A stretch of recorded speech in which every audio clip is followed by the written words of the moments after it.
Star Walker Studios presents Game Master's Journey, your multi-dimensional RPG podcast.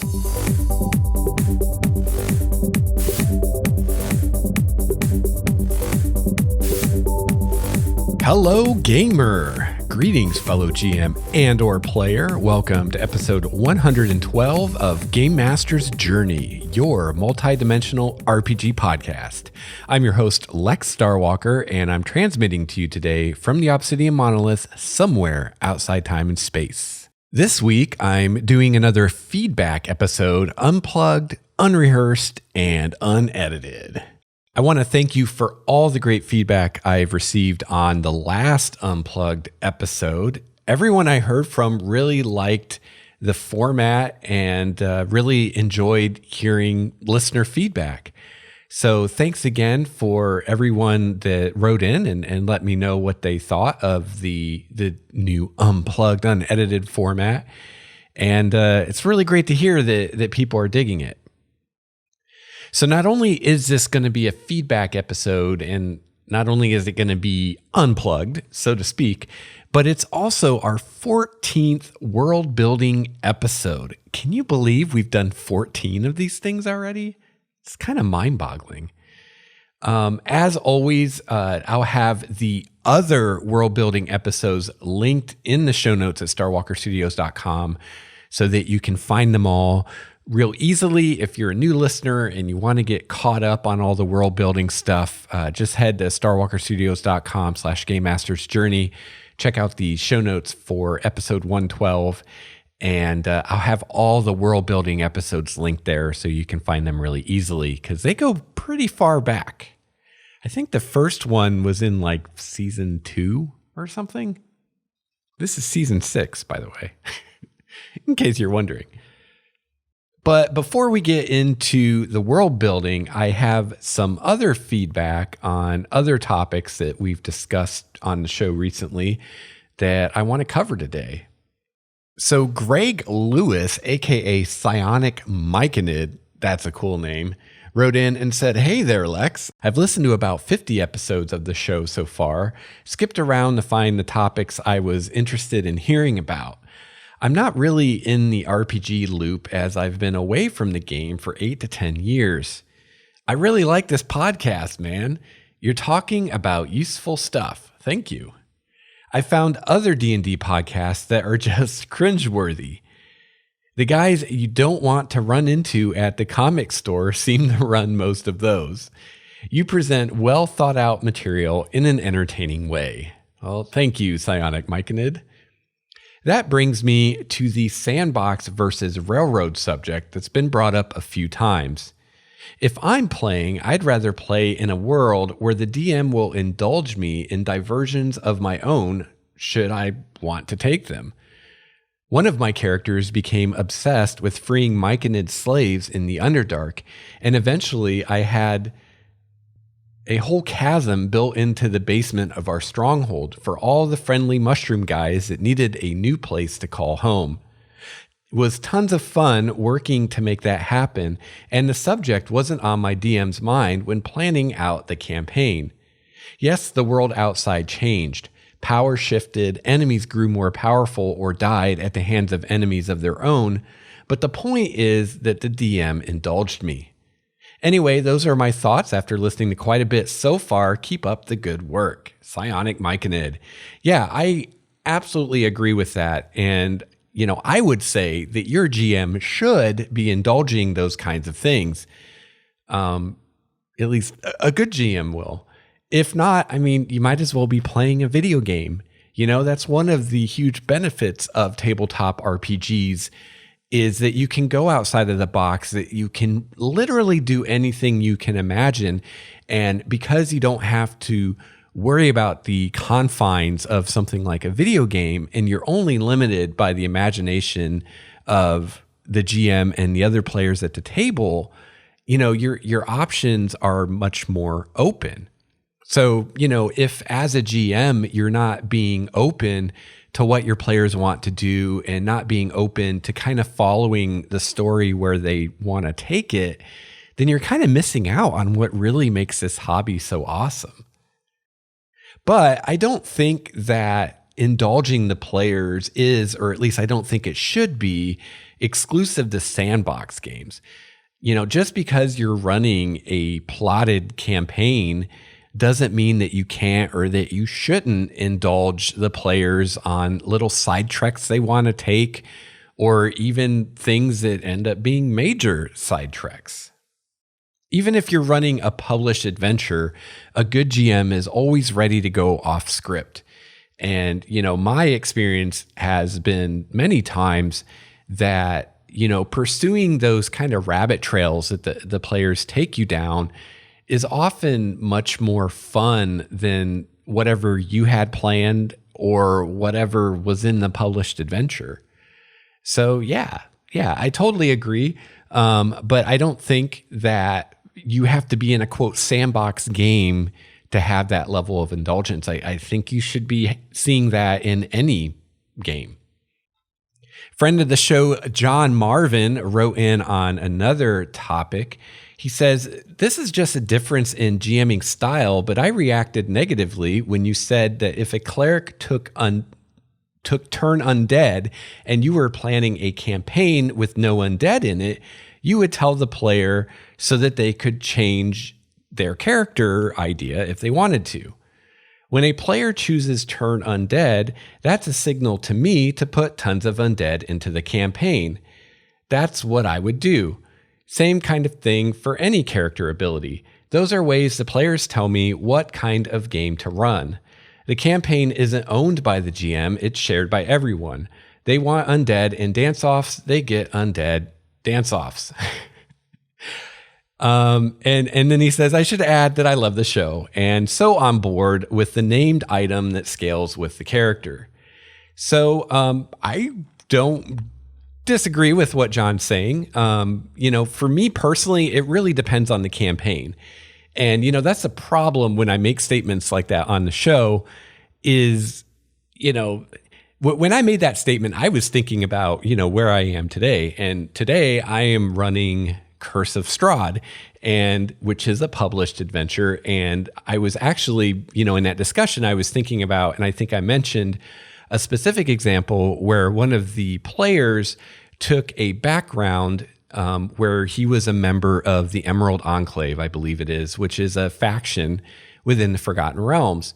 And, I saw that as a possible problem because I knew that this entire campaign was going to take place in Ravenloft and that there was going to be no reference whatsoever to the Emerald Enclave. Now, yeah, when I saw that Craig was doing that, I could have, come up with some way to shoehorn the Emerald Enclave in the Ravenloft, but I didn't want to do that. I didn't really think it would fit, and I thought it would be really contrived. And, part of preparing for a campaign, and, ideally you do this in session 0 or before, is getting everybody on the same page as far as what is this campaign going to be. And this particular campaign was going to be a Ravenloft campaign. It wasn't going to be a Forgotten Realms campaign. And I didn't want to bring Forgotten Realms into it, So I told Craig, I was like, hey, I'm fine with you taking this background, but I just want to let you know, the entire campaign is going to be in Ravenloft. Basically, the very beginning of the first session, you guys are going to be in Ravenloft. And, when you escape Ravenloft, that's basically the end of the campaign. So you being a member of the Emerald Enclave isn't really going to have any relevance in the campaign. So, maybe you want to choose a different background, and it turned out that Craig was fine with that. He didn't really care. He liked the flavor that particular background, I think it's called Faction Agent. It's one of the Sword Coast Adventurers Guide backgrounds. He liked the flavor that gave his character, and he didn't really care if the Emerald Enclave ever became involved with the story. So it was all good. But if Craig would have cared, then I would have strongly suggested to him that he pick a different background, because I wasn't going to stick the Emerald Enclave into Ravenloft just because Craig chose that background. Now, again, that's a very specific example of a very specific campaign. And, not every campaign I run is that well defined in the beginning. For instance, my short campaign I ran in Primordia was much more open to where I didn't even have much in the way of a story planned beyond like the first session when we did session 0. And the first session was just going to be literally, you're going to go hunt a monster of some kind. And I think that's all I had at that point. So that was very open and fluid to where I could kind of adjust what I was going to do to what the players were doing. And I know that John runs a lot of 13th Age, and my understanding it's 13th Age is, the setting isn't even really defined. It's all kind of make it up as you go kind of thing, kind of like Dungeon World is. And, I totally get in that kind of game that, yeah, you should probably go with what the players want to do. But not every game is like that, and not every setting is like that, and that's kind of the trade-off when you do use an established setting like Ravenloft or the Forgotten Realms. There are things that are established about that setting, right? And, you can change them, but it's going to have repercussions. So, especially like say you're running in your homebrew world that you've been working on for maybe decades, you may not want to change very fundamental things about your world just because of a choice a player makes in character creation. You might want to instead tell that player, hey, that's really not going to fit in my setting. You might want to try something else. And, as far as the cleric undead thing, again, it would depend on the adventure and what I was planning. But if I had planned a intricate campaign that had nothing to do with undead, maybe here or there I might throw in an undead just to, throw that cleric character a bone.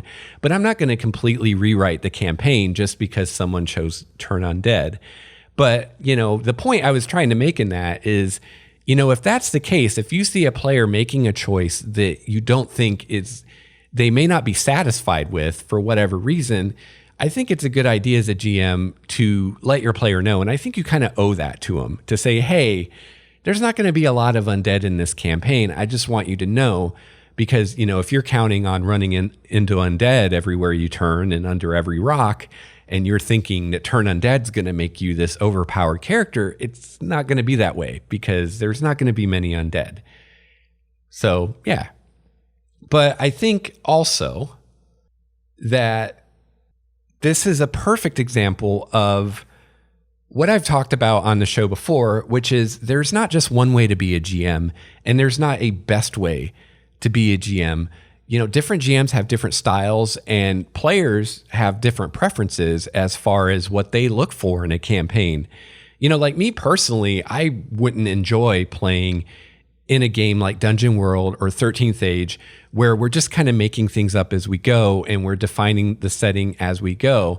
Now, if it were something like what I'm doing with Primordia, where the GM was creating their own campaign world, and I was getting in on the ground floor and had the ability to help define things about that world and help create things for the world that would then go on, that would be really cool. But something like 13th Age, where we're going to do a campaign, and then the next time we do a campaign, we're going to reinvent the setting again, I wouldn't be into that. It's like if I'm going to take time to create something for your setting, like I want it to last. I don't want it to just go away the next time we roll new characters.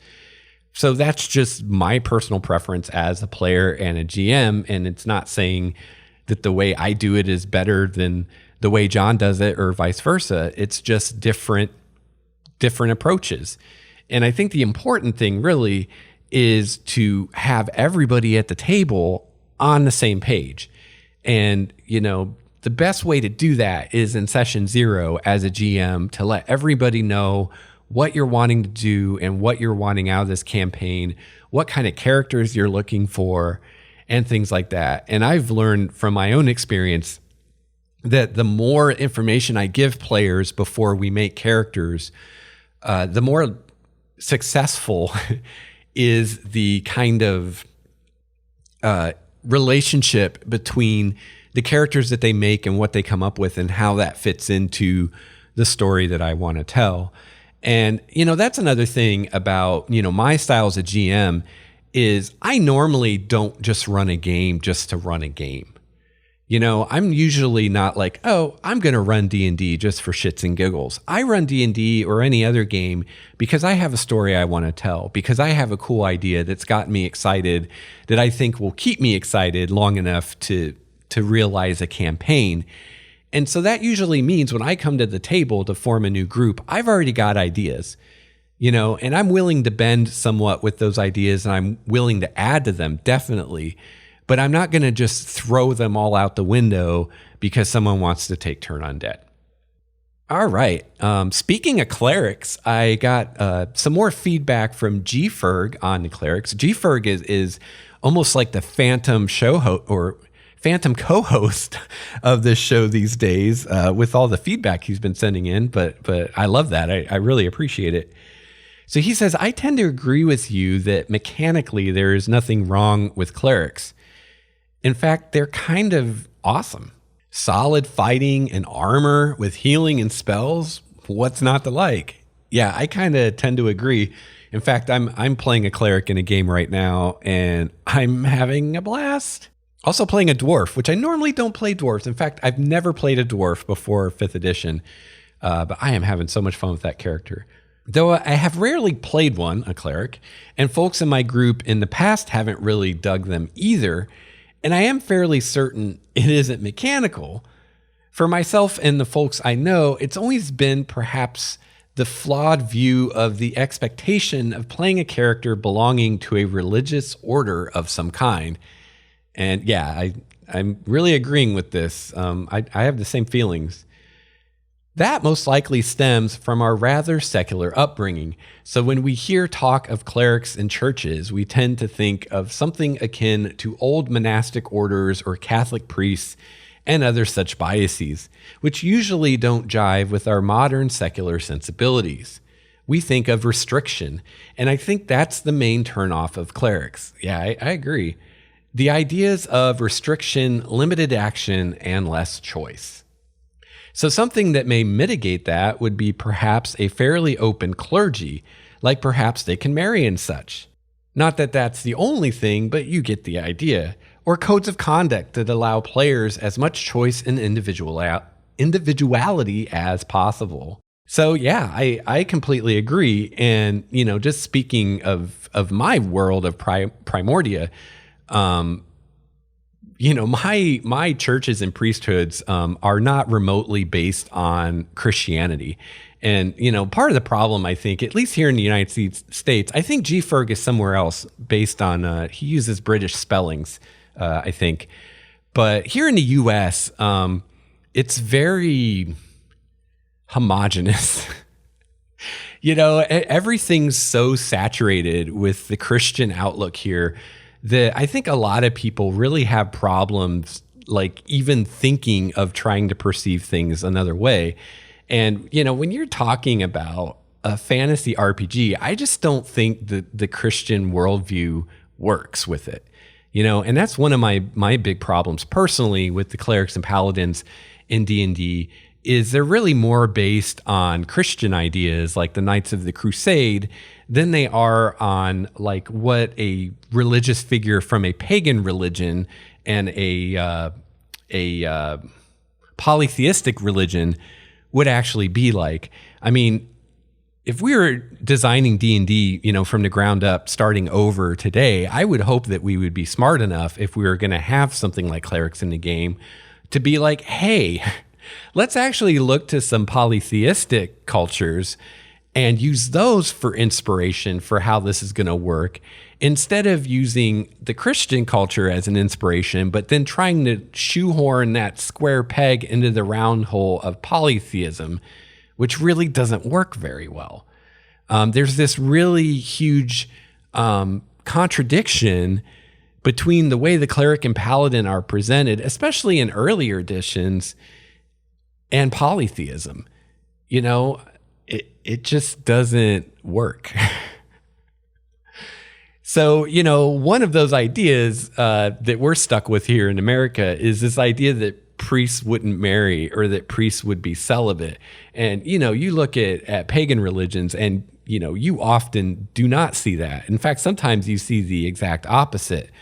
And, that's where I'm pulling from from Primordia. So I can guarantee you there's probably not a single religion or clergy in Primordia that includes celibacy, and another part of that is, and this is kind of from an anthropological perspective, which I can't really help it. I have a degree in anthropology. I can't really step away from that. And I wouldn't want to. It definitely made me a better person.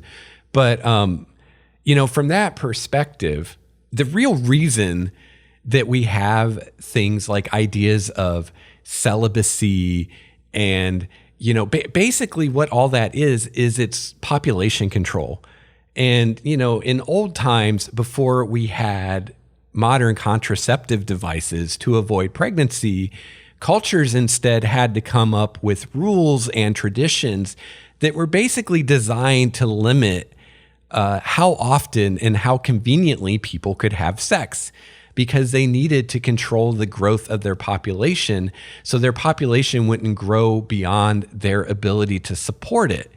And so if you look at any culture, you will find all kinds of taboos and customs all around controlling when and where and how often people have sex. And it's all for population control, and we haven't had enough time since modern contraception that there's been enough time for our cultures to really evolve too far beyond that. Although, you're seeing it in the modern day. The sexual revolution, right?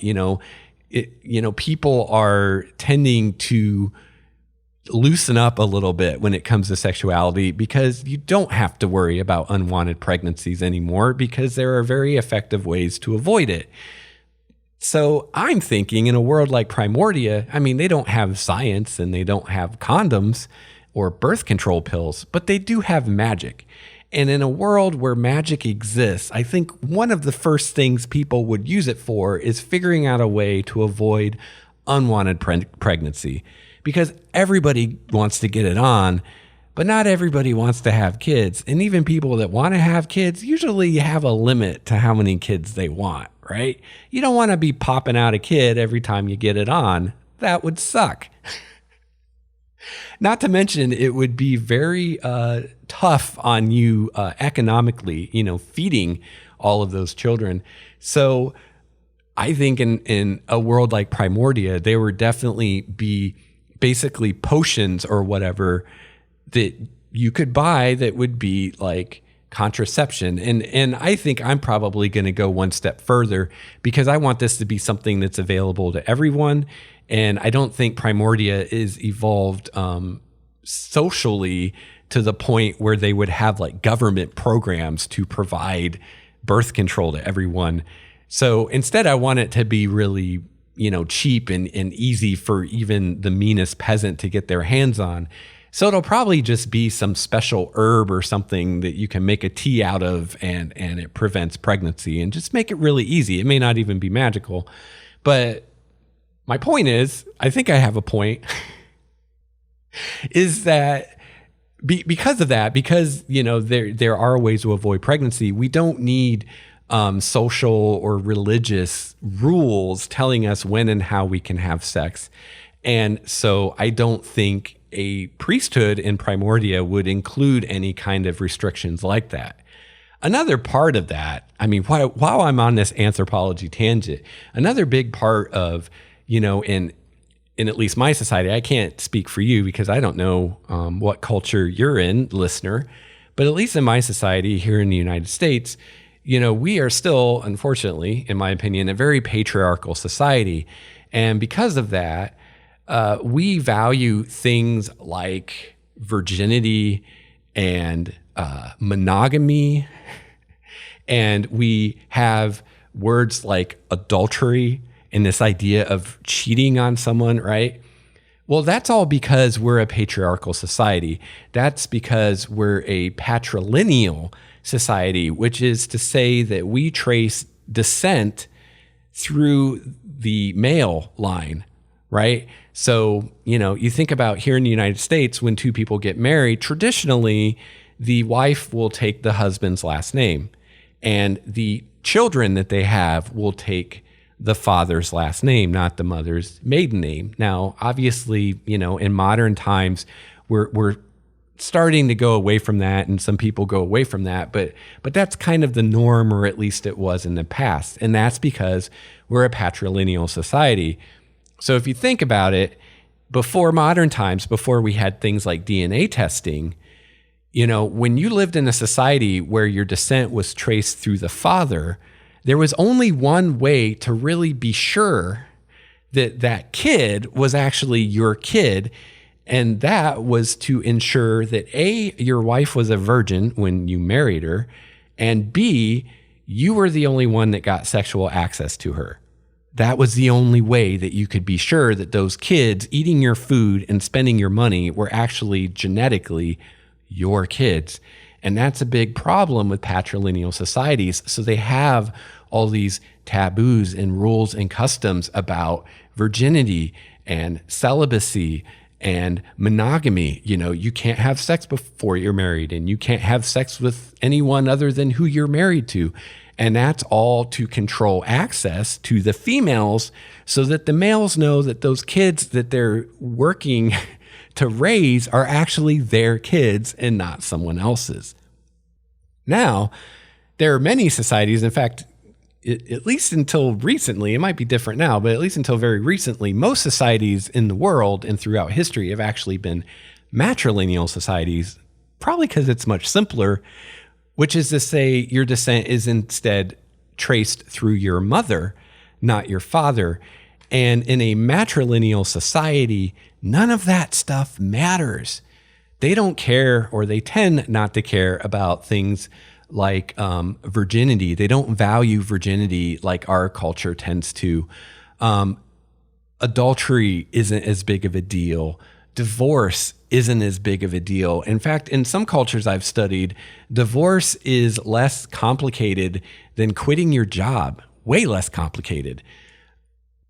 And the reason is because your descent is based on your mother. And unless there are some really bizarre circumstances around your birth, you're going to know who your mother is. There's not going to be any doubt. And it doesn't really matter who your father is. And in fact, what we would consider a father figure in your life would tend to be your mother's brother, or what we would call your uncle, and not your father. Your father's just the guy that impregnated your mother. He doesn't really mean much to you. The man that is teaching you and raising you is actually your mother's brother.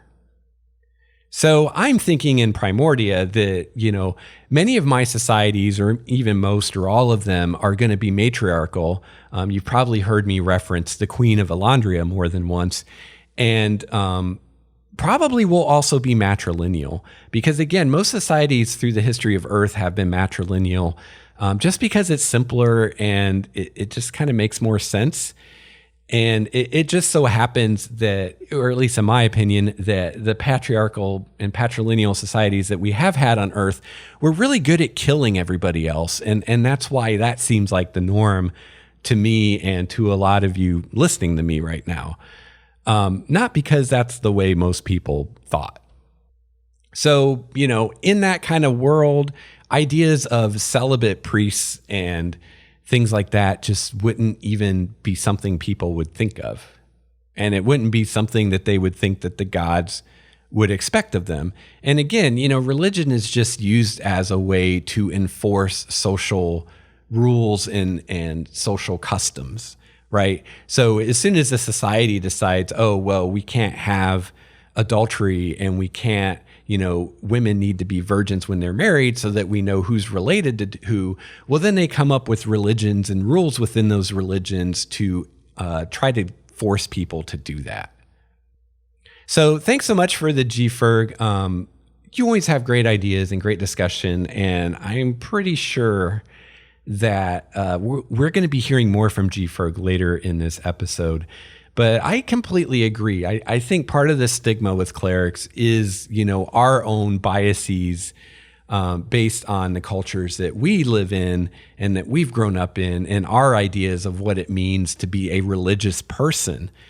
I think if more people playing the game and running the game had the anthropological background that I have and have had exposure to very different cultures and religions and whatnot, and not just limited to Judeo-Christian and similar outlooks, maybe things would be different, and maybe people would be more excited about the cleric because maybe they'd be thinking of, someone from a Dionysian mystery cult or something like that, which would be nothing like what we think of, like a Catholic priest or something. Oh my God, it'd be like night and day. And, if people had those kinds of ideas in their heads, I think they'd be a lot more excited to play clerics. So, when the day comes that I can write my magnum opus, tome of Primordia, that will be one of my goals, is to really establish these cultures as matriarchal and matrilineal and educate people about what that means, so that I can bring it back around to the cleric and say, hey, so your cleric can get it on. Your cleric doesn't have to be celibate. Your cleric doesn't have to be boring. Your cleric doesn't have to swear off alcohol or anything remotely fun in life, because not all cultures think that way. And in Primordia, they don't think that way. This is Matthew Colville, and you're listening to Game Master's Journey. I want to take a quick moment to give a shout out and a thank you to my Tier 6 patron, Mr. Steve Strickland. Let's hear it for Steve.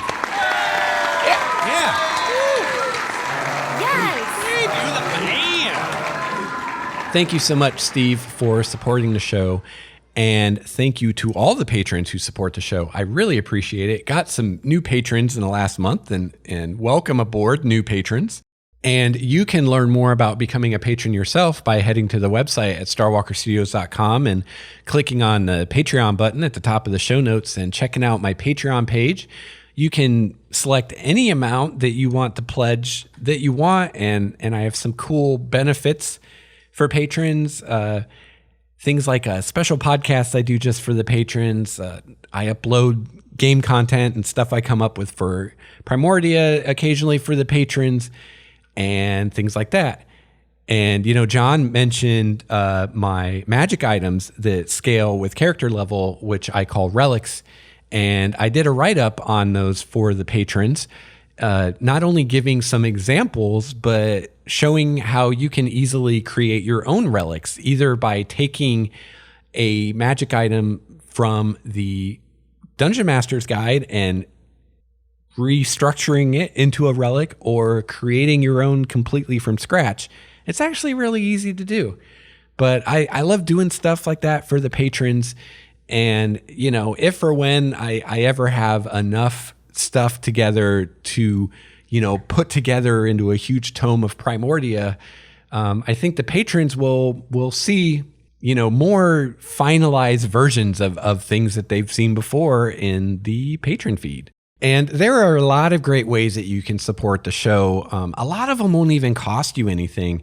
So if you head to the show notes at starwalkerstudios.com/Game Master's Journey /112 for this particular episode, and you scroll down to the bottom, I have a whole list of ways that you can help out. Things like leaving a review for the show, or using my Amazon referral links, or getting a free trial from Audible Books, or even checking out battlebards.com. And BattleBards is a source of premium quality audio for your tabletop RPG experience. So you can go to battlebards.com and you can find sound effects and music that you can use in your games. And they've got great stuff. And if you're going to try it out, check out the show notes. I've got some coupon codes for you, GMJ1, 2, or 3, that you can use on different packages and get some bonus tracks with your first orders at battlebards.com.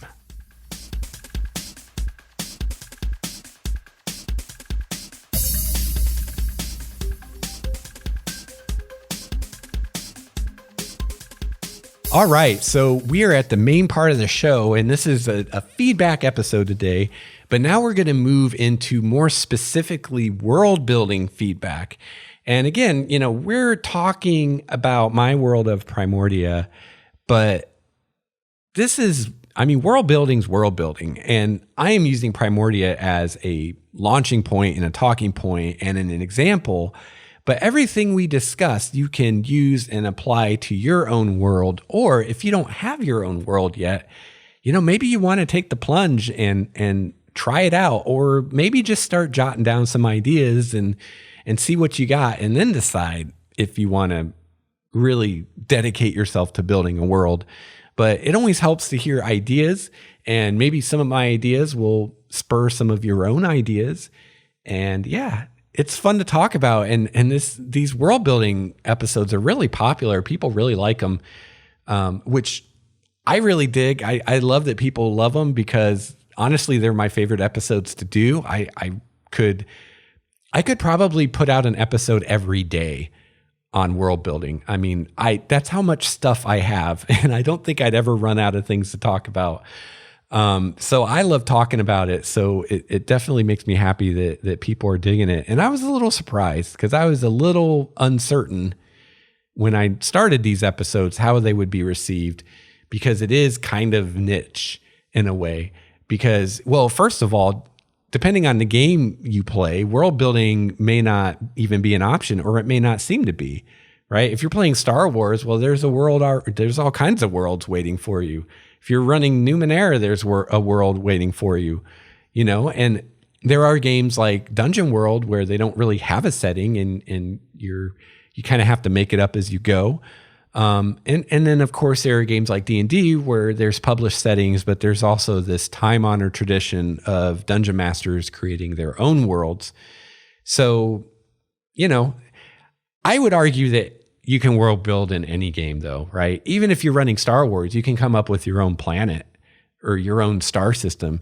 I mean, the Star Wars galaxy is so huge, even if they make 100 Star Wars movies, they never cover all the planets that could be out there. So you can always create your own stuff in Star Wars too, or any other game, I would argue. And if your game has a published setting, like maybe you're running in Will Wheaton's Volcana setting, well, you're still the game master. You can still take that setting and make it your own and change things and do whatever you want with it. And that is world building, my friend. All right, so our first piece of world building feedback today comes from Steve Ela, who wrote in talking about economy, and I promise it won't be as boring as it sounds. He says, I am in no way an economist, because I asked in a previous world building episode for anyone who knew about economics to let me know, because I'm far from an economist myself. But Steve's not an economist either, but he says, listening to your recent world building episode, I did have some thoughts. The difference in pricing of goods between cities will largely depend on how much it actually costs to transport the goods. And that's a really good point. While the portals make it safe and easy, isn't necessarily cheap. It depends on who controls the portals and if there's a long line waiting to use it. Grease the right palms and you move to the front of the line. And yeah, absolutely. And, I've gotten quite a bit of feedback from people kind of in this vein of talking about, the taxes or the fees that would be charged to use the portals, and how, if that was expensive enough, it could possibly lead to merchants, trying to form merchant caravans again, or build their own portals, or find some other way to get to other cities that would be cheaper.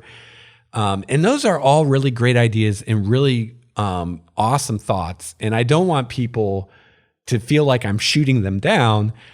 But, like I said, I have a lot more for Primordia than I've ever had time to talk about on the show. And there are just times that people have really great ideas, but I already have an idea that I like, that I'm running with, that it just doesn't fit with. But I still like to share these ideas because, again, you may be building your own world, and these are cool things to think about, even if I'm not going to necessarily use that particular idea in Primordia. So in regards to the portals in Primordia, and I discussed this, I think, on the episode I did on portals, the portals are actually free to use. And the thought behind that is I was thinking about the balance of power, because the Guild of Adventurers, when you think about it, is crazy powerful. I mean, first of all, it's made up of adventurers, PCs basically, and NPCs that have PC classes or that kind of character where they're powerful in some way, either physically or magically, and they go out into the wilds and do things that no one else has the balls to do. And so the guild is powerful in that way, in that its members are individually very powerful. It's powerful as far as the money and influence that it has. And then it's powerful because it controls these portals, which are the only way that the cities can trade with each other these days. And that is a crazy amount of power.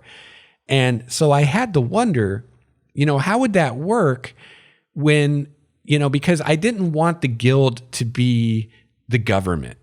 I didn't want the guild to be the ones running the city, because then it's like, well, the guild does everything. And I didn't want that. I wanted the guild to kind of be, and I still feel like the guild's a little bit too much like they do everything, because they adventure and they search ruins and they gather lost knowledge and they research new magical technology and they maintain the portals. I mean, it already seems like they're maybe doing too much, and I need to pare it down a little bit. I don't know. You can let me know what you think. But I definitely don't want to put more on their plate, because then it just becomes like the guild is the Mary Sue organization of Primordia, and I don't want that. So I didn't want them to be the government or involved with the government. I wanted them to be like an independent organization, a guild, a true guild. And so I thought, well, how would this work? And my thought was, before what I'm calling right now the retreat, which is not remotely original or creative for a name, but it's just something to use until I think of something better. And I haven't tried to, you got to choose your battles, right? And right now the retreat works, but the retreat is what I call when, humanity fell kind of, and all the nations were lost, and all that's left is these handful of cities, and the humans that were left retreated to those cities. So that's the retreat, capital R. So my thought was that before the retreat, maybe these portals existed. I'm not sure exactly when the guild figured out how to build the portals, if it was, a long time before the retreat, or maybe during the retreat or after it, or what. I'm not sure. I haven't really thought about that a whole lot. But I'm thinking that before the retreat, even if the portals existed and the guild controlled them, it would still limit their power because of things like what Steve and other people have talked about when they write in about how, well, there's other ways to get goods places. There's ships, and there's teleporting, and there's merchant caravans and stuff like that. And if the guild is controlling the portals and maybe they're charging to use them or whatever, then, people would be motivated to try to find a cheaper way to get goods from one place to another. And I'm thinking before the retreat, that was very much the case. And, the guild was powerful, but they didn't have the power that they do now, when the portals are the only way to move people or goods from one place to another. And so I wondered, what would this do, in the city of Elandria, where suddenly the guild has so much power because they control these portals, and how and why would they just not take over the place? How would the queen have any power? How would the nobles or the merchants have any power? So, and this still needs work, but kind of what I came up with was that there was an agreement made between all the parties involved. And part of that agreement, and it's kind of like using the idea we have in the United States government of checks and balances, So kind of using that idea of, well, one of the checks on the guild was that, well, they can't charge to use the portals. They have to have them open to anybody to use. And then that way they can't control them in a way to create a monopoly, or be raising the prices and gouging people to use the portals and stuff like that. And so they kind of avoided that whole mess, or the queen did, and the merchants and the nobles, by saying, no, everybody gets to use the portals for free. So, that kind of nixes a lot of these ideas that people write in with about competition or finding other ways to trade. because there is no cost to use the portals, and there's no reason that a merchant would try to send a ship or a wagon cross country through the wilds, which are extremely dangerous, when he can just go through a portal and there's no risk at all and there's no cost, where any of those other methods would have exorbitant costs attached to them, not just in money, but in lives.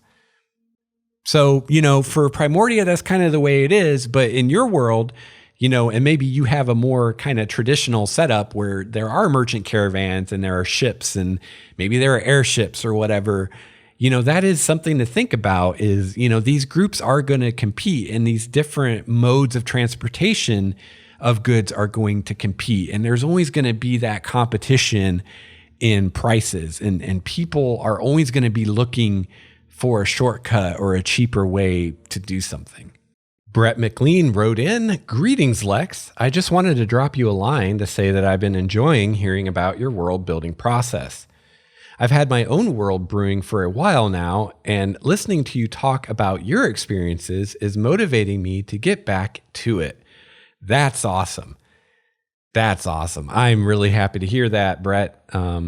Always happy to hear when I am inspiring people to either start building their own world or get back into building their own world that maybe they put on the shelf for a while. A lot of the assumptions you make for your world regarding alignment and the gods rings very true to me as well. It's refreshing to hear someone echo so many of the thoughts I've had about those topics. Alignment is a relic of previous editions that needs to be let go. I agree. And I predict in 6th edition, it will be gone. I follow quite a few of the designers from Wizards on Twitter. And, if you pay attention to what those guys are saying on Twitter, you'll notice that a lot of times when people ask certain questions about why is this like this or why is this like that, a lot of times the answer will be something along the lines of, oh, we did it that way to preserve the legacy of D&D and how it was done in the past. And a perfect example, I think this was Chris Perkins, someone tweeted to him about this last week, I think, was about the spell Detect Good and Evil, or Detect Evil and Good, whichever one it is. And, or actually I tweeted him about that. Someone asked about something else. I can't remember what it was. And he said, oh, it's that way because of, the old versions of D&D, and we wanted to preserve the legacy of D&D for the grognards or whatever. But I pointed out the spell Detect Evil and Good, which is, because he mentioned in that tweet, he said a lot of the spell names are the way they are because of that. They wanted to keep the old spell names because some of these spells have been around since the original D&D. And so they're reluctant to change those names. So Detect Evil and Good is a perfect example of something that they've kept it the way it is because that's the way it's always been as far as the name of the spell, but they really should have changed it because the name of the spell Detect Evil and Good is a complete misnomer now, because that spell does not detect evil or good. It detects outsiderness. It doesn't detect alignment at all. That spell has nothing to do with alignment, but it's called Detect Evil and Good. Why?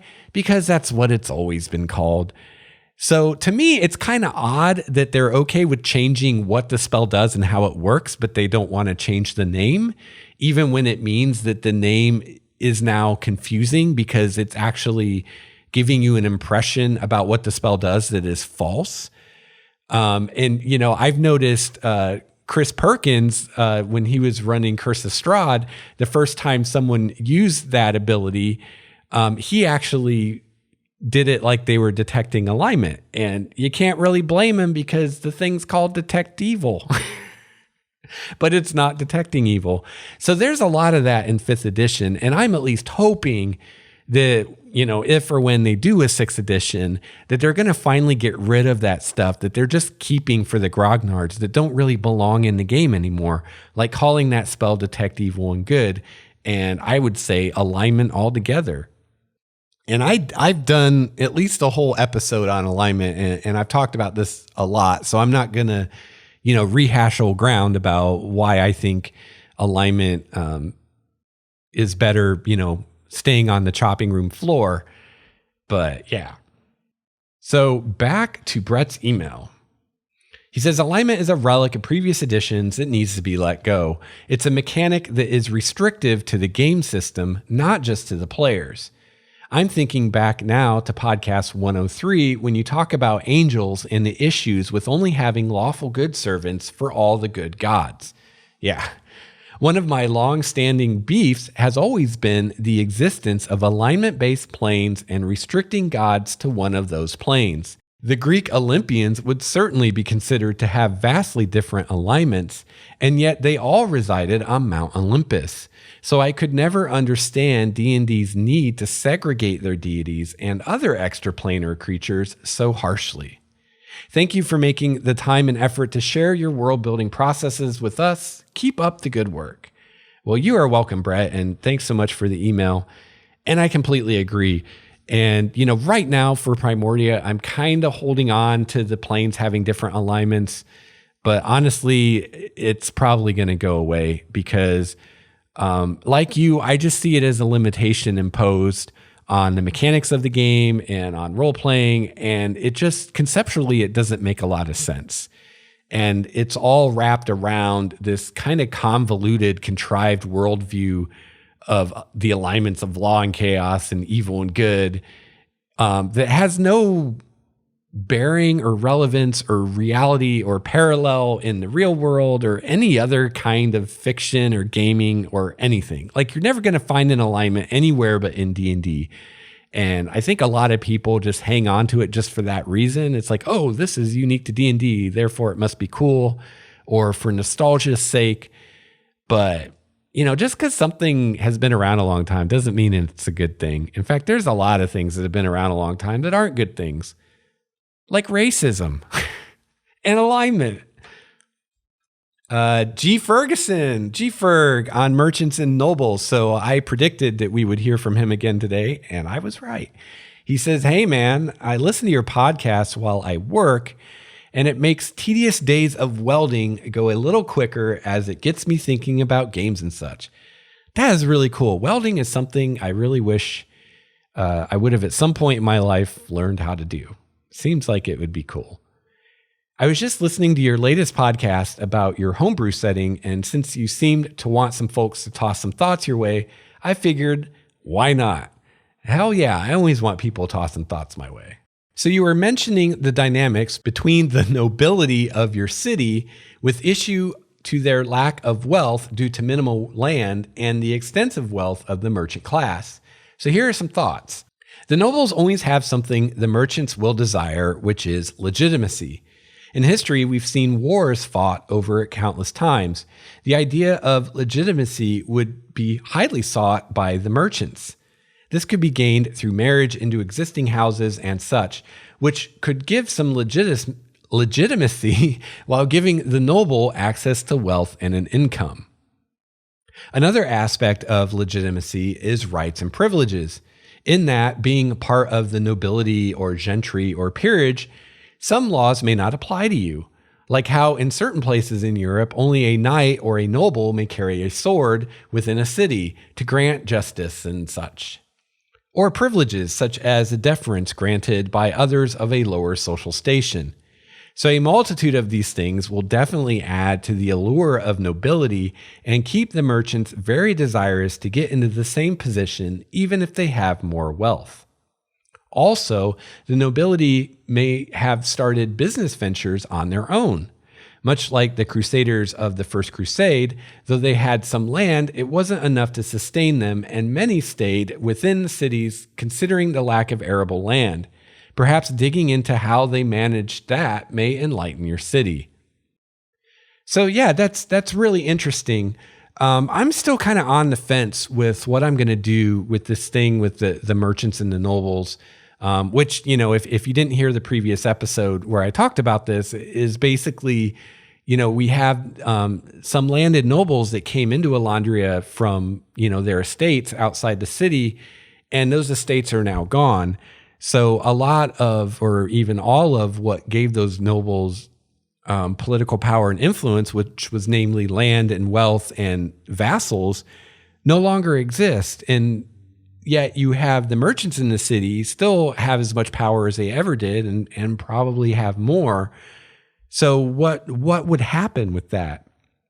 And, something interesting that's come out of that discussion that I had on the previous episode was I had been assuming for no real good reason that I would set my campaigns, like kind of the timeline of the actual campaign setting, like 100 or a few hundred years after the retreat. But now I'm thinking that I may actually set it much closer to the retreat, maybe even just a few years later, because I think it would be fun to play during the time where this is still all in flux and it's a big mess, especially if someone wanted to do like a political game. So yeah, I haven't decided, kind of right now I'm thinking that I may just merge the classes together and merchants and nobles just become a single class and your standing is based just entirely on your wealth and your influence. So, some of the nobles may be able to keep a fairly high standing because they manage to hold on to their wealth and or manage it well, or maybe, they have influence in other ways that kind of keeps them on top. But, this idea of, merchants maybe wanting some of the legitimacy that the nobles have and marrying into noble families, that's a really interesting idea. And I'll definitely have to give that some thought. And actually, before I go into the next thing, I'll go into the next part of G. Ferg's email here. He says, also for governance, you could have something like a parliament or House of Lords, which could also entrench the nobility and would give them a position of permanent power effectively and would put the merchants in supplication. Or maybe they act like lobbyists and wrangle for better taxes and legislation and such while making deals, paying, and maybe profit sharing with the nobility. So yeah, that's really cool. And I've actually been kicking around an idea like that. G. Ferg's making me think I need to do some research in the British government and how it works. Because the little bit that I know is from like history classes in like college, which was a long time ago. So it's pretty murky. But yeah, I was thinking of having like different branches of the government, like you would have the queen and the royal family and all that. And then maybe you would have like a House of Lords, like what G. Ferg is talking about. And then maybe the merchants would have their own body. And maybe those would be like three branches of the government that kind of balance each other. But then, the thing with that is it would seem that after the retreat, the nobles just wouldn't be able to hold on to that influence that they had before. So I could see maybe those two branches and those two social classes being combined into one. But I don't know. I'm curious, it seems like some of you have some pretty good historical knowledge. Does anyone know of a historic precedent where you had like something like a noble and a merchant class that were merged? Has that ever happened? And if so, how did that go? I'd love to hear about that. I feel like I have this little itch in my brain that's telling me that something like that might have happened with the end of feudalism. But again, history class was a long time ago. Need to do some reading. As for the old castles and keeps that may be abandoned, I think that's cool. And maybe if those mythals that keep the beasties away can get reactivated, that can expand lands and perhaps even create a land grab between the cities. I don't think that's going to work because I picture my cities as very far apart. So even if the cities started expanding a lot, they're not close enough that they would ever really be in competition for land, or at least not anytime in the near future. Maybe, centuries ahead, they might be. But at that point, there won't be wilds anymore if they expand to the point where they're competing with one another for land.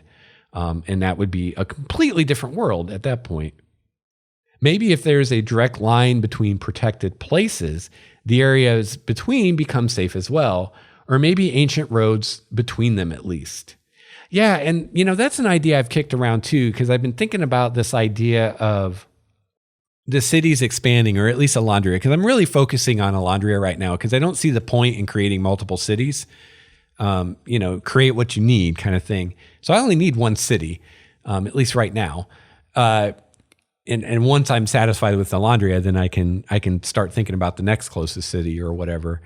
But, I've been kicking around this idea of, they've got these mythals around the cities. And my thought is, someone, I forget who it was, someone thanked me on Google Plus for defining what a mythal is. And I really apologize that I've talked so long about mythals before I even told you what they were. I guess I didn't realize that it was just a Forgotten Realms thing. If I would have realized it was just a Forgotten Realms thing, I would have said something sooner. But I thought it was just a part of D&D that everybody would know about. But basically, a mythal, they're usually around cities. And in the Forgotten Realms, it's an elven thing. And they're the cities that have the word myth, like Myth Draenor. That myth means that there's a mythal around it. And I think the idea is that all the ancient elven cities had them.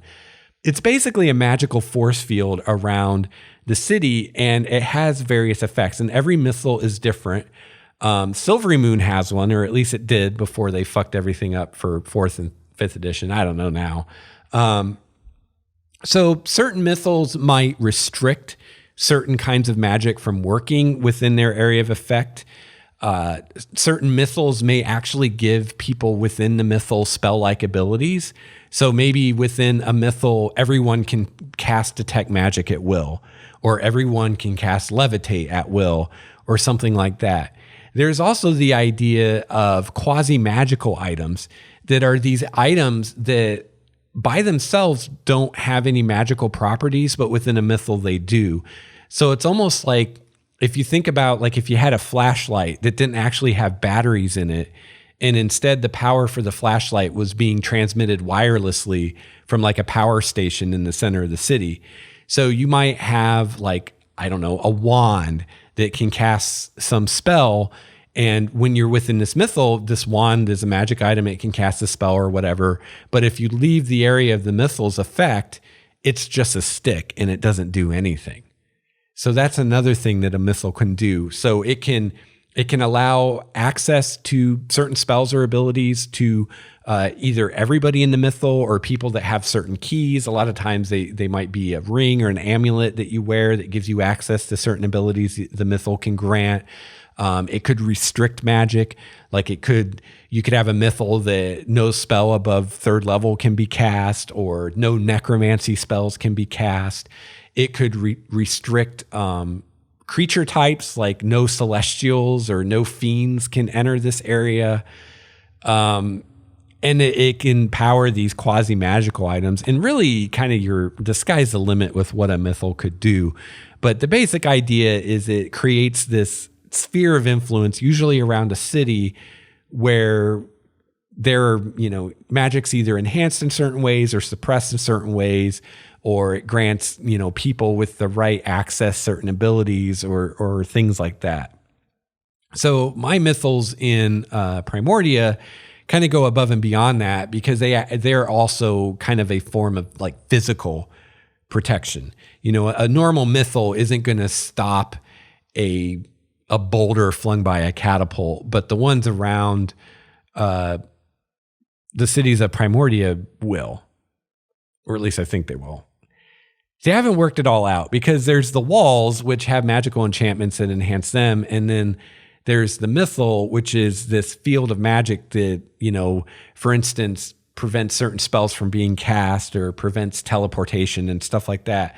And then there's actually a magical shield, which may end up being just part of what the mythal does, or maybe a separate magical construct that actually physically protects the city from like a dragon just flying over the city and laying waste or things like that. So I haven't figured out all the nuts and bolts of how, all that's kind of divvied up in different effects and whatnot. But that's kind of the idea. And that's what a mythal is and how it works. Kind of in more detail than what I talked about before, because again, before I kind of thought that most people would know what they were. I didn't realize it was just a Forgotten Realms thing. So anyway, wow, tangent. Sorry about that. For those of you that already knew what a mythal was.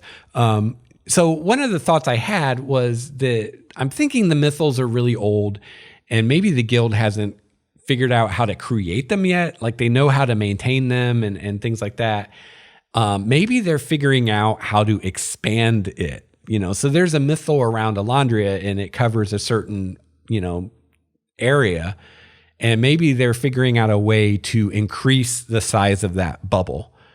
So that's a possibility. And then the other idea I had is kind of comes from Changeling, actually. In the Dreaming and Changeling, you had the Silver Path, which was a road through the Dreaming. And while you were on the road, you were protected in some ways from a lot of the nasty things that the Dreaming could do to you. And I've already established that one of the old roads that leads out of Alondria is made of, I think it's like red granite, but it's like this pinkish red stone. And it seems like it's a single piece. I mean, these roads were created long, long ago magically. The knowledge of how to create them has been lost. And along the perimeter of the road are these stones that have runes carved into them. And, now they're just runes, but maybe at one time they were actually magical. And maybe that magic could be reactivated or recharged. And maybe, these roads going from city A to city B, the area, like maybe within a couple feet of the road, is protected as if by a mythal. It's almost like a mythal shaped like a line or a tube instead of a bubble connecting the two cities. So that could be a way I could go if I wanted to be able to have more like overland adventures where, you could travel from city A to city B. And as long as you stay on the road, you're pretty safe, except from something really powerful, maybe. Like it might not be able to protect you from a dragon, but it could protect you from like goblins maybe or something.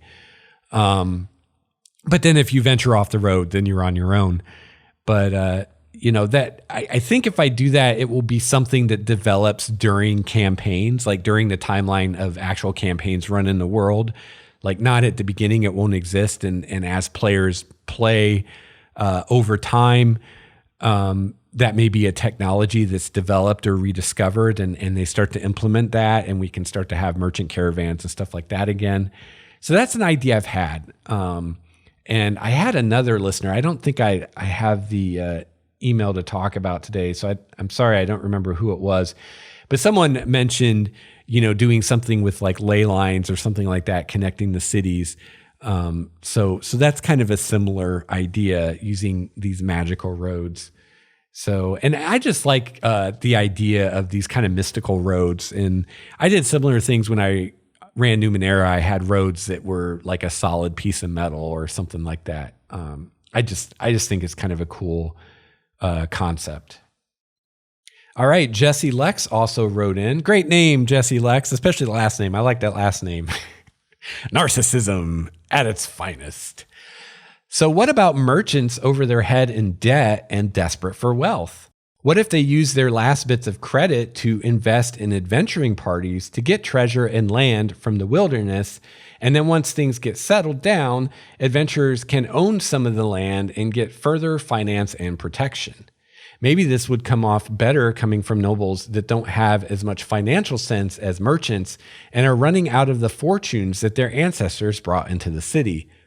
So that is a really cool idea. I like that idea of, these nobles have all this money, but they don't necessarily have the business sense that the merchants do. So they're not as good at hanging on to it, because there's a truism that, the hard thing isn't making money. The hard thing is hanging on to it. And, people that are wealthy, that's what they're good at, is holding on to their money and not throwing it away on frivolous things like we in the middle class tend to do.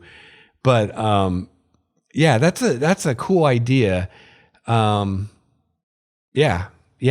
The only thing with that is, that's kind of what the guild does, is going out and adventuring and, searching ruins for magic items and artifacts and stuff like that. And I think it would be hard for a merchant or a noble or even a group of them to compete with the guild and be able to do better than that. But, I kind of see adventuring parties in the guild kind of like independent contractors, and they work for the guild, but they can work for other people too. So there's no reason that a noble or a group of nobles couldn't hire an adventuring party to go search a ruin for them, and instead of bringing the goodies back to the guild, bring it back to them. So yeah, that could work.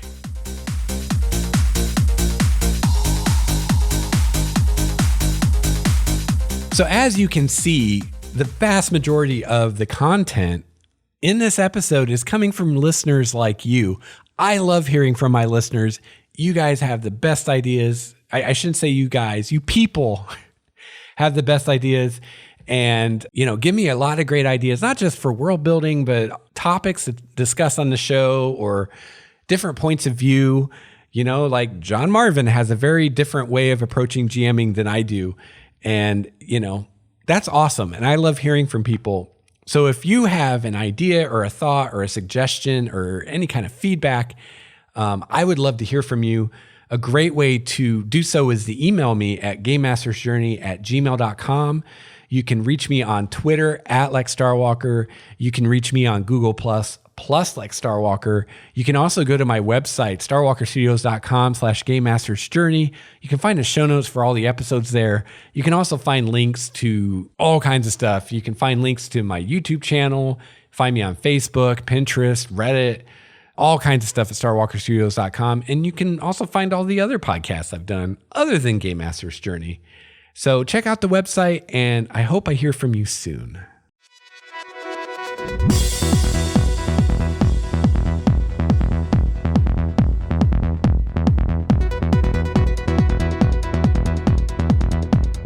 All right, back to the feedback. Boz Bunnick, I hope I said your name right, commented and said, I still think the idea of the city-states far from each other is a great idea. Thank you. I'm quite fond of it myself. The economy would basically be defined by how much the guild skims off based on that they have a monopoly. And yeah, I guess I already talked about this earlier in the show, but my thinking right now is that they're not charging for use of the portals for that purpose, to prevent them from having a monopoly, because they're already crazy powerful. And if they had that too, they'd be too powerful. So, as I said, in Elandria, they've made an agreement with the Queen that prevents them from charging from use of the portals, but it might be different in other cities. So that could be a cool thing to explore when I'm ready to start developing a different city is, maybe in that city, the guild controls everything, which that would be pretty interesting. Another idea is a group of rogue wizards, possibly financed by nobles, wanting to restore their power, looking for artifacts to enable them to build their own city-state in their previous barony. Yeah, that's a really cool idea. This group wanting to start their own city. I think that would be a huge undertaking. So only the truly powerful and well-connected could even consider it. And it'd probably take a group, not just, a single noble or merchant, but a coalition of them to do it. But I think that the portal technology would be very desired technology. And I could see merchants and nobles trying to get their hands on it. So you could have some good intrigue adventures and campaigns around that. And what side are the PCs going to be on? Are they going to try to protect this technology of the guild from falling into other hands? Or are they going to betray the guild and get the technology to these nobles or merchants and get rich doing it? You could have various groups wanting adventures to recover something like artifacts, money, or knowledge from their family holdings, either through the guild or even better, wanting to do it without informing the guild. Yeah, I think that's a really cool idea too. I think most likely they would probably try to do it through the guild and just, declare a bounty and have guild members do it for them, because that's kind of what adventuring teams are designed to do. But a lot of times kind of the idea is the guild kind of gets first pick, right? So, you might be a noble and be like, hey, I have this estate in this place and, there's magical treasures or whatever there. And I'd like to commission a guild adventuring party to go retrieve it. And, kind of the guild for their finder's fee, they might get some of that loot. Or if there's a particularly interesting magic item, they may just get to keep that to study it, or they may get to keep it for a time to study it. So there could be motivation for a noble to instead kind of try to do it under the guild's radar so that they can get everything back. Or maybe there's something there they don't want the guild to know about. So that could be interesting. These kind of rogue adventuring teams, maybe working for the guild and doing these jobs on the sly and hoping the guild doesn't find out about it, or maybe not affiliated with the guild at all. To add to that first comment, I can see adventurers who venture out into the wilderness coming back with a sense that it's not too bad out there. You could have cults idealizing outside life, even make it a religion, a cult of Primordia, urging people to try and resettle outside the city. Yeah, that's interesting. And I definitely want to do something with groups that are outside the cities, because everybody can't be in the cities. That would be boring. And at the very least, I want to have things like goblin tribes and hobgoblin war bands and stuff like that exist out in the wilds. And, if they exist, then why not a group of wood elves or a group of humans or whatever? So I definitely want to explore that. And I definitely want there to be groups that do exist outside the city. But right now, my thinking is that they would tend to be fairly small. They would tend to be in very well fortified or very well defensible locations. And they would also tend to eventually get wiped out. So I don't think you would find many groups that had been around for very long. And I think that for the most part, those groups would be people that just during the retreat, they either couldn't or wouldn't go to the city. I don't know that, at least at this point in the timeline, especially if I do it relatively soon after the retreat, I don't know that you would have people leaving the city because it's dangerous out there. And it kind of cracked me up because Boz said something about, where is it here?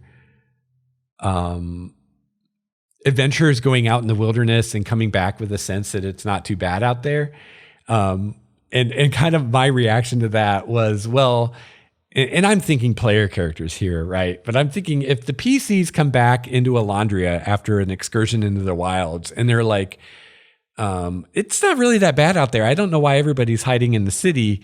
I have failed as a dungeon master because my intent, and this is part of the kind of one of the design goals, I guess, behind Primordia and the way I'm doing it with these isolated cities is my intent is the wilds are brutal.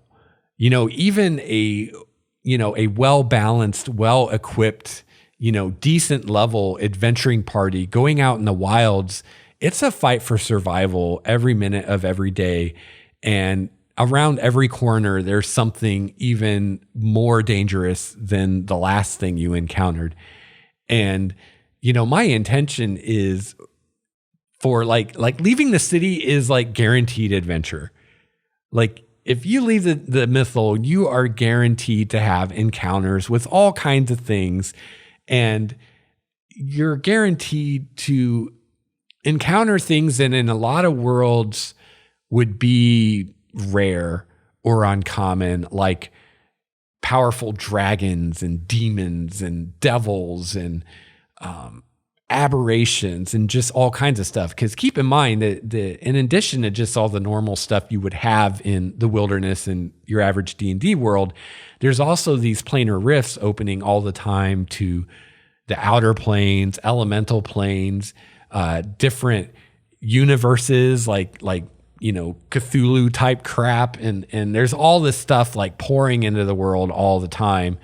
And, one of these rifts could open in the middle of your camp while you're asleep at night, for instance, and all this shit starts coming out of it and trying to kill everything in sight. So yeah, my goal as a DM, anytime players left the wilderness would just be to just bombard them with dangers and my idea of an adventuring party traveling in the wilderness is stealth is supreme.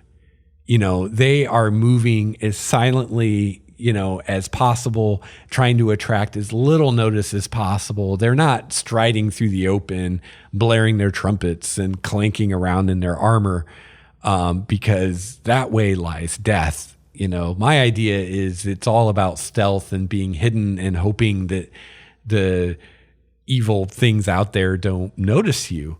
I'm going to have, giants and dinosaurs and terrascues and things like that all over the place.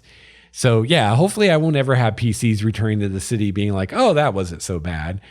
The idea is like anytime, well, most people that venture out just are never seen or heard from again. But anytime someone does venture out and they come back, it's like the stories are always worse. It's like the impression is it's bad and it's always getting worse.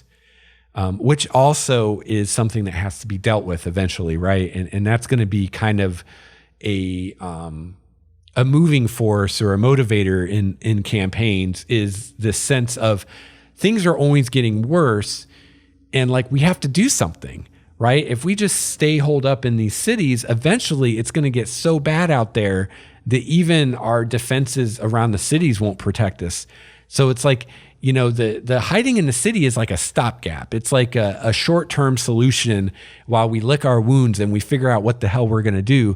But ultimately we have to do something or we're going to be wiped out. So yeah, it'll be challenging to convey that and to do that. And so one of the kind of the motives behind that for me in designing it that way is when I first started running D&D in high school, I loved random encounters, and I loved, you're traveling from here to there across the map and there's going to be all these encounters and blah, blah, blah, blah, blah. But I quickly realized that you can't just throw random encounters around all the time, because then you set this precedent of, oh, it's so dangerous everywhere. You have to do this all the time. And you get to the point where it starts to not make sense. So, part of my idea behind Primordia is I want a world where I can do that. I want a world where like every hour you're encountering something. And there's so much that, the rule of the day is avoid everything you can, right? It's not like, oh, there's a monster, let's go fight it. It's like, no, there's a monster. Let's see if we can sneak around it or hide until it goes by, or anything other than actually having to confront it. Because for all we know, there's another monster on the other side of the next hill, So we have to only fight the battles that we can avoid, kind of thing. So that's the goal. We'll see if I can pull it off.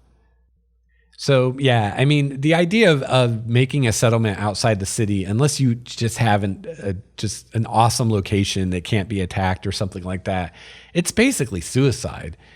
And even this proposed idea of, them trying to reestablish the keeps that are nearest the city and maybe even being able to extend the mythal around them, extend the shields, or maybe even somehow create a weaker mythal around the keep itself or something, even that is incredibly risky.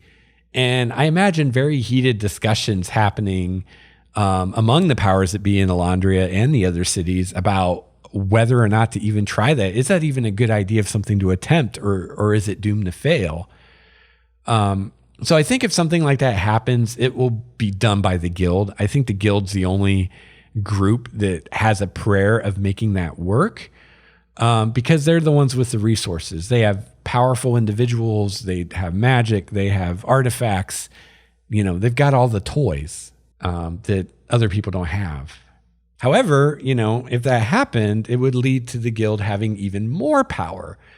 So, maybe there'll be some kind of deal again that they have to make with the nobles and the merchants, where, at least some of the keeps that the guild takes back and defends in one way or another, they have to give up to a noble or something like that. And they can't just keep them all for themselves, because I think that's what they would do. And, that's one of the other ideas in Primordia is I want to bring back the idea of player strongholds and followers and whatnot from like first edition, and So, my original thought was, well, the guild will take these keeps and then they'll give it to an adventuring team. Like, hey, you took this keep, you hold it kind of thing. But again, that would lead to them getting too powerful. So I think they'd at least have to give some of them up to the merchants or the nobles to have. So that'll be interesting to explore. But yeah, there's this very delicate balance of power between the guild and the rulers of the city and the merchant and or noble class, or maybe it's the same class, I'm not sure. All right, let's see, back to Boss email. He says, of course, on the point of how much room the city needs for its livestock and things like that, a big issue might be water. And I agree completely, but that one was really easy for me to solve. And water actually isn't a problem in Elandria. They have an aqueduct system that's fed by stable rifts into the plane of water. So plane of water, you have a source of pretty much infinite water. And so you just have this rift that is always open and water flows out of it into the aqueduct system. But unfortunately, food is a little harder to come by. There's not a plane of food. Elemental plane of food does not exist. That'd be an interesting place. All right, and we have some more thoughts from G-Ferg, Phantom co-host here. He says, so I've been pondering religion, gods, and such since you've been discussing clerics and whatnot, and I've noticed the talk of God seems to be pretty prominent a topic in your podcast, so it must be very important to your game, and to many other players and listeners, it seems. Yeah, and you're right, and it's so funny because, you've probably gathered this. I'm probably not outing myself too much, but in the real world, I'm an atheist. I'm an anti-theist. I am as far from religious as you could ever get. And yet, when it comes to D&D, a lot of my time I spend thinking about Primordia. I'm thinking about the gods. And it's this weird paradox, but I don't know. To me, it's so fantastical to begin with. It's so removed from reality that, I don't know. It doesn't, I don't know. It's like apples and oranges. And I think that the gods are really amazing vehicles for story, that are underutilized in a lot of campaigns and a lot of worlds. And as a writer and as a dungeon master and a world builder, I'd be crazy not to take advantage of these amazing plot devices called gods that are just waiting to be used. So G-Ferg says, I was thinking perhaps there could be a general church, the Church of the Nine, or what have you, which I love that idea, and I'm totally stealing it. Church of the Nine, fuck yeah. Of course, that only works while I have 9 gods. As soon as I have more than that, I have to change the name, and it won't be as cool of a name anymore. Oh, well. And I lost my place in the email. But where was I? They could be the main body of the religion with perhaps smaller churches of aspects that don't deny the 9 as much as focus on that particular aspect. Yeah, I think that's a great idea. And I just think it's an elegant solution. And I said recently on the Google Plus community, which is another great place to get a hold of me and talk with other listeners and other world builders and GMs. But I had said on there how I always look for the simplest, most elegant solutions I can find. And when I'm coming up with a mechanic for something, the first thing I do, if I can, is just repurpose a mechanic that exists elsewhere in the game and just use that. I try to disrupt the system or change the system as little as possible. And part of that is just to keep it as much core D&D as I can. And part of it is because it's just a lot easier that way. And I don't have to worry so much about breaking my game. And so this idea of having one church for all the gods, I love it because it's elegant and it's simple. And I don't have to come up with 9 different churches now for Elandria. I can just come up with one. And so now, my portal square, which is a circle, I know, but my portal square for the city, which is at the center of the city, is taking shape. We've got the portals, of course. We've got the Guild of Adventurers, the Guild Hall there. We've got the Queen's Palace, which is the seat of government. And now we've got the Church of the Nine. So instead of having like 9 churches in the square, I just have one really big one. And then within that church, you can have shrines or altars or whatever to the individual gods and even the individual aspects, maybe. Maybe they have some missions as well. Besides the usual charity and hospitals and such, maybe part of their mission statement is to tame Primordia for the gods again. That's interesting. And I could see, the religious types getting it in their heads that that's something the gods would want. Not through industrialization or anything like that, but through mythals and making the land more livable again. Perhaps if there are enough incentives, they might also make clerics more appealing too. Yeah, could work. I get the aspect of Primordia being a melting pot. Seeing that it's a planar nexus, it will have tons of various cultures and peoples, and if it has any degree of age, those will mix. Kind of like modern New World nations like Canada and the United States, also like some ancient nations like Rome. To the Romans at their height, though they encompass peoples from Gaul to the Italian peninsula to northern Africa and the Levant, that mattered less than if one was Roman. If you lived under Roman law and had Roman views, then a person was considered Roman. Barbarism was the lack of or rejection of Roman life and ideas. So I could see Primordia being like that, in that folks will mesh, adapt, assimilate, etc.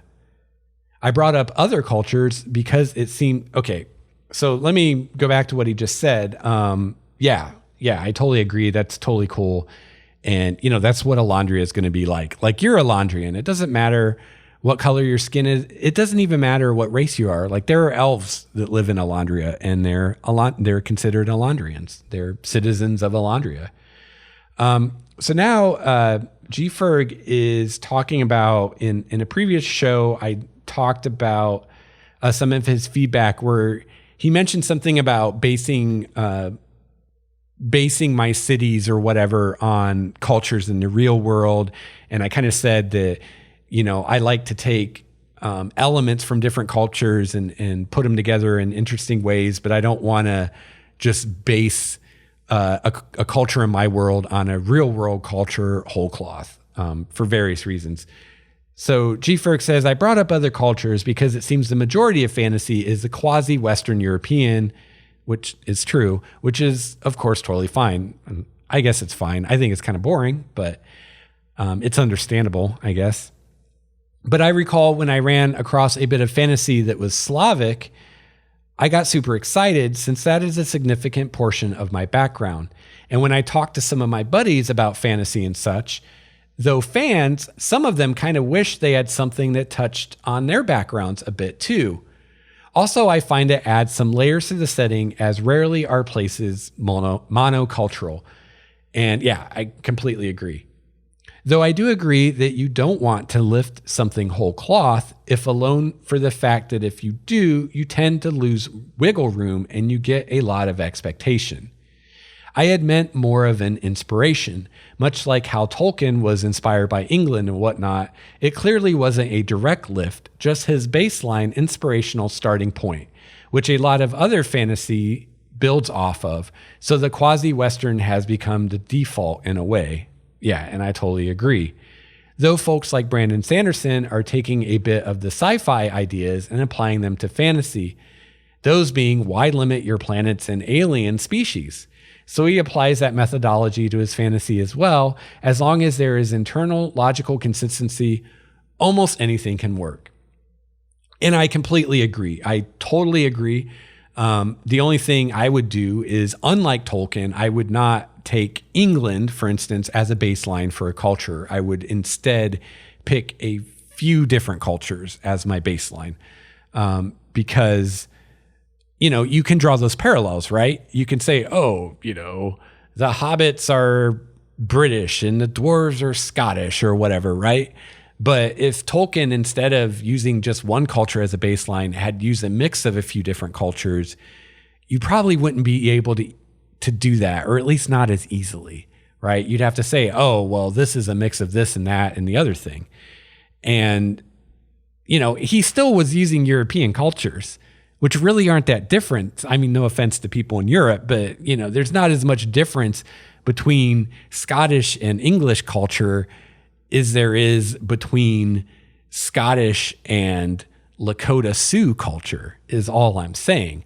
So yeah, absolutely. When I start really getting into the cultures of Alondria, I am going to be digging out my old anthropology books. I am going to be pulling elements from cultures all over the world, probably a lot of stuff from South America and Central America, because that's a lot of what I studied, and mixing and matching. And we'll probably be avoiding Western European culture as much as I can, just because it is the norm and it is kind of boring. You know, or maybe I'll use that, you know, I'll have an element of that, you know. So Alondria, you know, I might have some elements that come from Western European culture, but then I'm going to have other stuff that's going to come from other places. And for instance, it's going to be a matrilineal society, which I don't think Western European culture usually is. I mean, it's a bunch of different cultures, but most of them I think are patrilineal. Not totally sure. But so that'll be a big difference. And just that one change saying, nope, they're matrilineal, which now you know what that means. Go education. But just that one little change is going to have ripples, you know, and once, you know, we go through all those ripples and what does that mean? And how does that change this? And how does that change that? Just by that one thing, you're going to already be quite a bit different than your generic Tolkien culture. And then if I throw in something else from some other culture, then it'll be even more different. But yeah, I definitely want to do stuff like that. And I'm looking forward to exploring stuff like that. But I just don't feel like I'm ready yet. I don't feel like I have enough foundation built yet to get into that kind of more abstract cultural stuff. All right. Well, that is the end of the feedback for today. I got through it all. It's going to be another long episode, but that's how the unplugged episodes are going to be. They're going to be a little longer.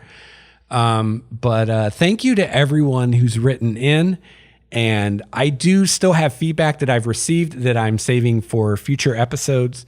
And I'm always looking for more feedback. So if you have any comments or thoughts on anything I discussed today or anything, let me know.